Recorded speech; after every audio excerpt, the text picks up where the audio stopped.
Welcome to SVG-TV News for Thursday, August 3rd, 2017. I'm Lafern Fraser with the details. Cognizant of the fact that essential medicines play a critical role in mankind's fight against diseases and illness, the Pharmacy and Therapeutic Committee in the Ministry of Health has over the past year been working on updating SVG's essential medicines list. As work continues toward this goal, earlier today a workshop was held to further gain the input of major stakeholders and practitioners on the issue. We hear more in this report by Nikita Tony.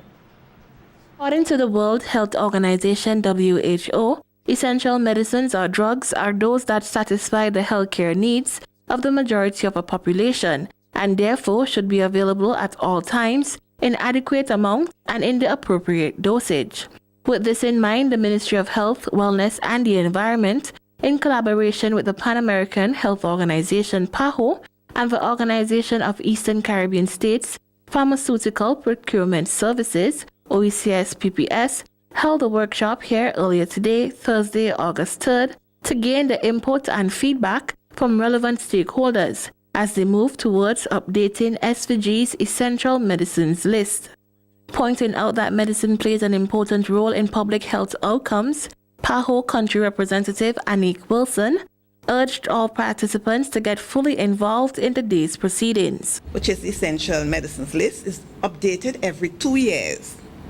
This version adds 30 medicines, as I said earlier, and 25 for adults and 25 for children. Kindly be reminded that WHO chooses these medicines according to the evidence of safety, efficacy, and public health relevance. This, of course, is guided by research. Minister of Health, Wellness and the Environment, Luke Brown, said the procurement of medicine and medical supplies is a critical area of public expenditure and therefore stressed the need for there to be an efficient management of medicine and medical supplies here in SVG. Manage it so that we could have the need, we could supply the need as determined by the condition of our population. And one important thing that we should do to make sure that we meet the need as best as possible is become involved in precisely the activity in which we are involved today. Contextualizing the framework of the essential medicines list, Chief Pharmacist Levi Walker said essential drugs are undoubtedly one of the most important weapons of mankind in the fight against diseases and illnesses. This, of course, is in line with the need to ensure drug quality, need for continued development of newer and more effective medicines, and medicines for coping with changing resistant patterns. While we do not exactly have homegrown guidelines to work with, we are quite content to make reference to international and some regional recommendations. And of course, we are depending on your expertise as we move forward today. Head of the OECS-PPS unit, Francis Burnett, deemed the day's event to be very critical for the future procurement of medicine and medical supplies here in SVG. In May this year, the OECS Advisory Committee, we reviewed the medicines to be used in the OECS countries for 2017 to 2019. It's an excellent opportunity to synchronize St. Vincent's and the Grenadines essential medicines list wherever possible with those medicines which are available at the OECS level. If we miss the chance now, we really won't be able to take advantage of regional pool procurement for the next 2 years. It is the hope of all involved parties that today's workshop will seek to ensure that essential medicines here in SVG remain available, accessible, affordable, and of the highest quality. Nikita Tony reporting for SVG-TV News. While outlining that SVG was one of 2 countries in the region in 2010 to establish an essential medicines list, Minister of Health, Wellness and the Environment Luke Brown spoke on various reasons why the reviewing and updating of the list is of critical importance to the nation's healthcare sector. There are new therapeutic options that we might have to consider. We have to review because of changing needs. We have to review because we might need to to have medicines available for emerging diseases, diseases which were not on the radar before the particular period in question. And we have to review in light, and this is a new phenomenon which has occupied and captured the headlines and the attention, properly so, of individuals involved in healthcare. We have to renew and update things because medicines must meet changing antimicrobial resistance patterns. So this is a fluid process. It's never static, always moving. There's a dynamic at work, and we have to stay on top of the game if we are going to be able to control as best as possible the various disease patterns that we see in St. Vincent and the Grenadines. Minister Brown went on to urge the participants at the workshop to be fully engaged in the proceedings. And the Grenadines, because this is not a simple or irrelevant undertaking, but something which is central to our ability to properly manage our stores and our medical supplies. When we're talking about the need for us to have a sustainable supply of medicines and medical supplies, and for us to be able to fund that sustainable supply, we have to look at other considerations as well. So what you're doing here is an important part of our policy in relation to healthcare. And I want you to know that you have support for it from the Office of the Minister, you have support for it from the Office of the Cabinet of St. Vincent and the Grenadines, because this is not a simple or irrelevant undertaking, but something which is central to our ability to properly manage our stores and our medical supplies. Noting that the workshop forms part of the government's efforts to deliver better health care for all Vincentians, the minister further emphasized the importance of the country's health information system. We need to have an information system for health that is working, that is being used, that could tell us about the state of our stocks so that we could take proper action. I don't know the extent to which it is functioning at 100% efficiency in relation to this, but we have to make sure that we are able to assess our situation as a matter of clockwork and address our needs. And this was the reason why the government decided to invest in a health information system in the first place. Not only make the initial capital investment, but also make the follow-up investment, and also commit to the recurrent costs which are involved in maintaining this health information system. First Vice President of the Caribbean Federation of Police Welfare Associations, the CFPWA, Anand Ramasar, says the association is surprised that their request for a meeting with Prime Minister and Minister of National Security, Dr. Ralph Gonsalves, was denied. Members of the association came here to address the recent transfer of 3 members of the local Police Welfare Association, including its president, Sergeant Brenton Smith, after a WhatsApp voice note was taken to the police hierarchy in which one of the officers reportedly indicated that they should storm the office of the Prime Minister to get some of their issues addressed. Speaking with SVG-TV News today, Ramasar stated that Sergeant Smith's transfer has adversely affected the functioning of the SVG Police Welfare Association and expressed surprise that their request for a meeting with the Prime Minister was refused. We were a bit surprised when that meeting was refused. Our second move was to secure a meeting with the Commissioner of Police, and again, up to this point in time, we have not gotten a response from the Commissioner of Police, who indicated to us that he would respond formally. Our only communication from the Commissioner of Police was to inquire into the reasons for the meeting, which were immediately furnished to his office. We, as an organization, comprises of association leaders throughout the region: Jamaica, Trinidad and Tobago, St. Vincent, Antigua, St. Lucia, British Virgin Islands, just to name a few of these, of the membership. Our thrust has always been to improve the relationship between the the police executive and the association so that the functionality of police officers would reveal efficiency, it would reveal an amicable relationship, and most important, public safety and the citizens in the region would benefit from that level of collaboration. Ramasar added that given the fact that a meeting on such a crucial matter has been refused, the CFPWA will first reflect on the matter, then make a complaint to regional security stakeholders.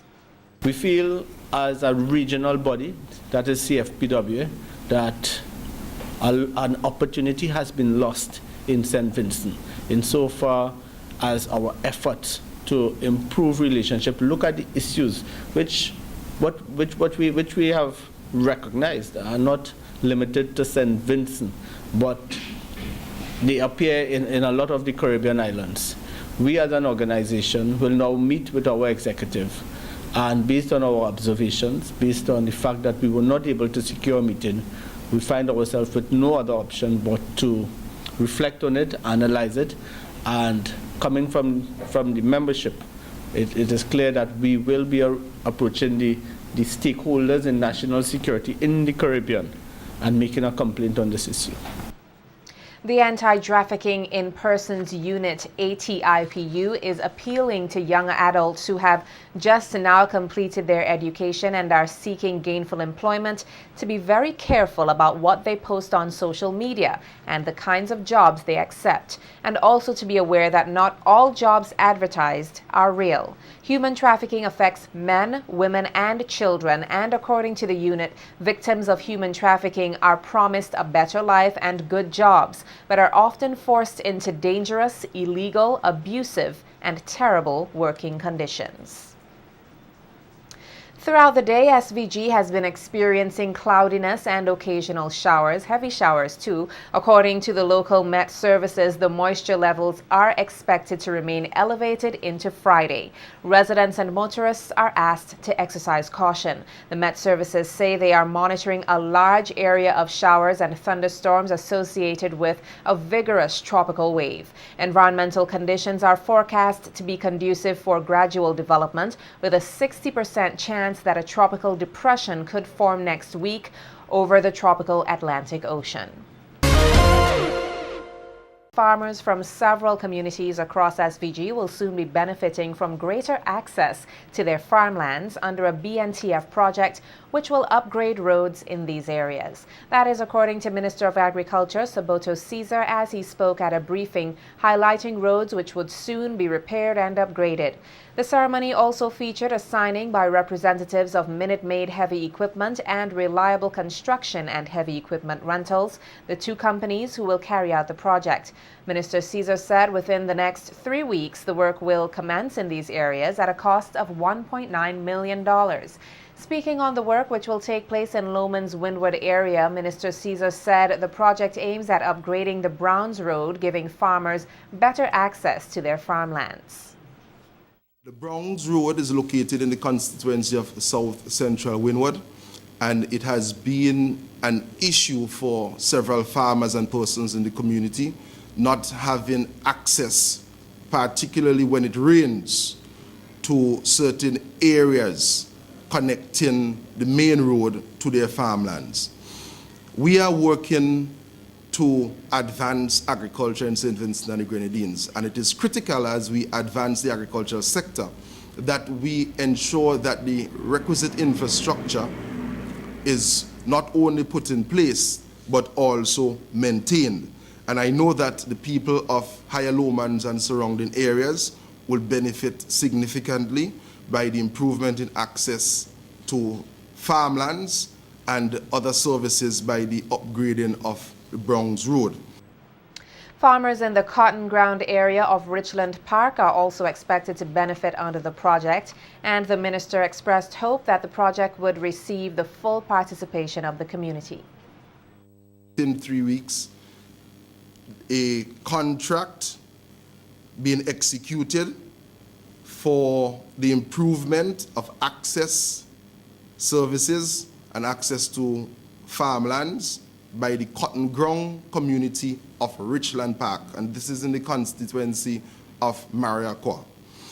We are going to have groundbreaking ceremonies for all these projects because, as I noted earlier, we want for full community involvement and participation. And this road in Richland Park, the value of it for the construction purposes is $485,030 Eastern Caribbean dollars, and this project will be executed by Minute Maid Heavy Equipment Blocks, Trucking and Construction Limited. The Sanssouci Diamonds Road is also expected to be repaired to bring benefit to the community. The third project, which will be executed, will be done by Reliable Construction and Heavy Equipment Rentals of Honorsville, and it pertains to an improvement in access to services and farmlands by the Diamonds and Sanssouci communities by way of upgrade of the Sanssouci and Diamonds Road and footpath. And the value of this contract is $745,094. And Mr. Barrow Toby will be signing that contract today, and the other two contracts will be signed by the representative for Minute Maid Heavy Equipment, Blocks, Trucking and Construction Limited, Mr. Sigarson Toby. 20 children attending the School for Children with Special Needs got the opportunity to develop new skills as well as explore their hidden talents at the institution's annual Capacity Boosting Summer Program. The program was conducted in collaboration with the Ministry of National Mobilization and National Society of Persons with Disabilities. Speaking at an exhibition held earlier today, coordinator of the National Society of Persons with Disabilities, Asher Blucher, said the program is a way of assisting with the development of the participants and a way to illustrate to the public that persons with disabilities can be productive members of society.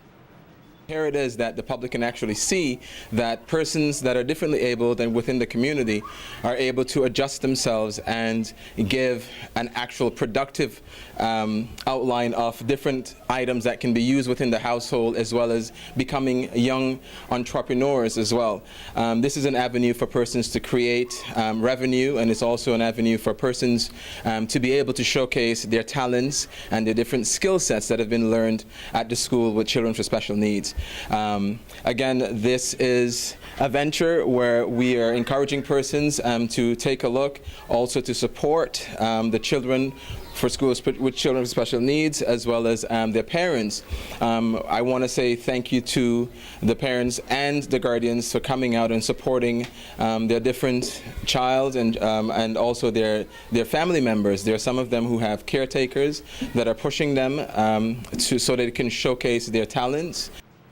Facilitator Francis Belingi spoke on some of the items which were produced using recycled materials. Over the years, we have been encouraged to use a lot of recycled material. For example, our doll dresses, we got these scrap materials from Mrs. Lavon Alexander from Prospect, and we made pillows, throw pillows from that material as well. Our picture frames, well, we had cardboard. If you notice, there we cardboard in the back, and we have a bit of popsicle sticks. Also, our flower holders, those were made from cardboards and paper, and our little bags on the table there, those were made from newspapers. So, and wall pictures too, we made those from Bristol boards, scraps of Bristol boards and so on. So that's what we basically do. We recycle materials each year. Endorsing the program, Director of the Special Olympics Committee, SVG, Sazevra Joseph, said she was heartened by the support shown by the parents, adding that she's always impressed by the talent shown by the students of the school. I'm impressed, but this is no surprise to me because I'm often impressed when they're on the field. So I'm not surprised of what they've been able to turn out here. I'm quite satisfied, and I know that they're ably helped by their teachers, and I thank them for that. And that's what we're here to do, support them. I'm glad that many parents have turned out today, and I'm here to support them so they make them feel good about what they've been able to accomplish. And 2 parents took the opportunity to express their gratitude for such a program. And I'm very pleased with this venture. It is something really worthwhile for the children. It makes them feel appreciated, make them feel that they have some self-worth. And I am impressed about the things that I'm seeing that they made. You know, it shows that these children they have abilities. And this is something made by my niece. It's a throw cushion, and she already told me that she made it for me for my vehicle as a seat cushion. I appreciate that, Takisha. I'm very, very happy today. I'm so happy that I could hardly find the words to explain, because for the past 5 years, this program has been going on in this school. My 2 boys has been participating. When I say happy, I'm so happy because this year it has been so stupendous that, as you can see, what they have done with their dresses, the picture frame, especially these household kitchen parts. You can also come at the school and purchase them, that the money can go back and support the school and help furthering for the next coming program. Efforts are being made to connect Caribbean people through gospel music, and one minister is determined to do so through a series of gospel concerts. Sherwin Gardner, a minister of the St. John's Pentecostal Church in Antigua, is here for his Greater Tour concert scheduled to take place tomorrow, August 4th, at the Arnesville Sporting Complex. Gardner, who has recently been signed to a renowned record company in the United States, said with his new album, he sees it fit to take his music throughout the Caribbean in the hopes of renewing the lives of many. The event is happening at Arnesville on this Friday, which is the 4th. Doors open from 6 p.m. We start promptly at 7 p.m. The aim of the event is to connect people in the islands to worship and to start declaring God over what we see happening as a trend in different islands, the violence, the drugs, and all these different things. So we are going to declare in music and in word that God is the God of our nations. God is the God of our islands. I have some friends coming in from the United States, Stellar Award winner Tiff Joy, Noel Robinson, worship leader from the UK, John Yard from Barbados, along with some of the top worship ministers from St. Vincent and the Grenadines, and the cost is only 40 EC. The album was released in May of this year. I'm also just got signed to Ty Scott Records, which is one of the major US labels, and now we are just taking the message to each island, different islands. This is our 4th stop, just letting people know that greater will come to our nations in the Caribbean and declaring that greater will come to the nations of the Caribbean. Gardner believes that his music will be able to connect Christians here and in the Caribbean countries he plans on taking his music to. I've been here before. I've been to St. Vincent. I think the last time would have been 2006. And I was speaking to a good friend of mine, and when he told me some of the things that are happening in St. Vincent and the Grenadines, I find it very important that I make this one of the stops, that we can connect Christians not only from the United States but from all different parts of the world to come together and pray, because we serve a mighty God and He can change the situations. And also, I see that there's a lot of great young ministers coming up. Kevin Jackson, Stacey Little, and all these guys are really developing. And you know, I am one of the ministers who see myself as a vessel to be used to help even help other young ministers grow and to take their talent to the world. And Gardner anticipates an eventful night tomorrow, noting that it will be a concert with a difference. I anticipate a true move of God as something different. It's not just the ordinary concert, it's very different. It's high praise and worship from the start to the end, and it's something whereby I'm urging people to bring out someone who might not be saved, to experience something different so that they could have that opportunity to choose something that they probably would not have chosen before. God is doing a mighty move within the islands and a mighty move within the Caribbean, and I know that tomorrow is going to be very special, so just come out. Okay, and what's the response you're getting from the churches thus far? So far, it's very, very good. We anticipate a very good turnout. But my concern is not only the church, but I really want people to invite friends who probably never really went to a church function before, or never experienced something from the church before. A lot of people at times tend to think that church music is boring. But after tomorrow, their perspective will change. The Barrowley Fisheries Development Cooperative Society, in conjunction with the Barrowley Community Committee, is inviting the entire nation and visitors to its newly restructured Fish Fest activity. The event is slated for this Friday, August 4th at the Central Square in Barrowley from 6 p.m. The organizers say they're very excited to be hosting the festival again and look forward to making it a regular monthly feature.